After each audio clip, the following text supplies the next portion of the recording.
Yes, so this is the virtual English presentation of the lessons 9 to 12, the project work. And this is the one-man group consisting of me, Thomas. And I've created this website. I've chosen to make a restaurant called Restaurant Fresh, Free and Fly, with a little catchphrase which goes fit as a fiddle. My web page is basically built around one of the pre-made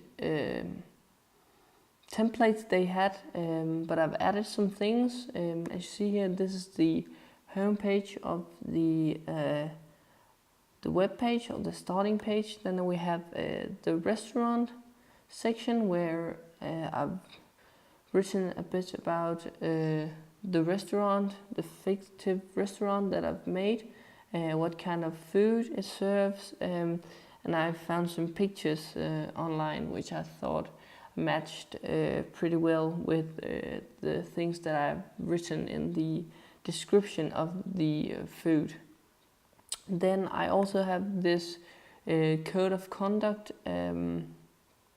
page where I have 10 points about my websites or my business code of conduct. I've also written a corporate social responsibilities section where it says some things about the corporate social responsibilities that the business or the restaurant that I've made is gonna focus on.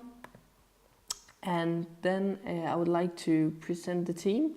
Since it's only me in the group, I've made some fictive personal. So firstly off, I've just written a short paragraph about meeting the team, and this is only the team in the Copenhagen restaurant. I've chosen to say that my restaurant is a national restaurant with 7 different locations, and this is the web page for the original one, the one or the first restaurant in this chain. And we could go on and present the team, and we have Alex G, the head chef, which we see here. Alex is one of the 2 chefs that works at Fresh, Free and Fly in central Copenhagen. He's originally from Colombia, has about 6 years of cooking experience, and he's 28 years old, and his favorite dish is a good seafood pasta. Then we have myself. I am the head chef and the owner of Restaurant Fresh, Free and Fly, the owner of the whole chain. And as it says, I'm not only the second of the 2 chefs in central Copenhagen, but also the owner of the Fresh, Free and Fly chain. It says that I was educated in Odense because that's where I'm from, and I'm also 28 years old in this context, and my favorite dish is a warm soup made of winter vegetables. Then we have our waiter manager, Matt F. Matt, he's our waiter manager. He schedules who has to work when. And Matt has a huge knowledge about wine and different wines, and that's why we chose him as our manager. He's worked at Fresh, Free and Fly for 3 years. You could say just some more stuff about my business. It's in Copenhagen center, and we have open every day from 12 p.m. to 10 p.m.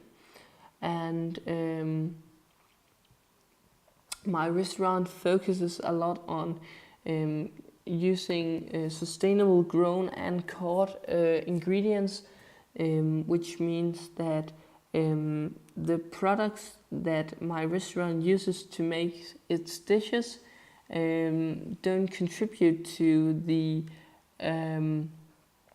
global warming, and we've chosen or chose that my restaurant would not serve beef for the simple reason that beef is one of the largest contributors to the CO2 pollution in the world. So I've said that my restaurant would not serve beef as a result of the pollution that it's accountable of. And I think that using organic and sustainable grown and caught food is primarily the what could you say, the competitive advantage that my restaurant has. It serves food of a high quality because it's high quality ingredients, because they're all organic, which means that the dishes that it serves also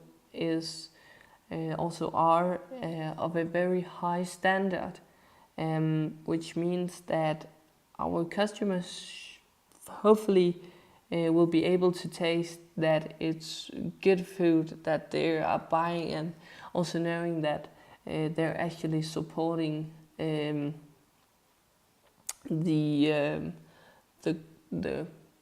what could you say, the fight against global warming.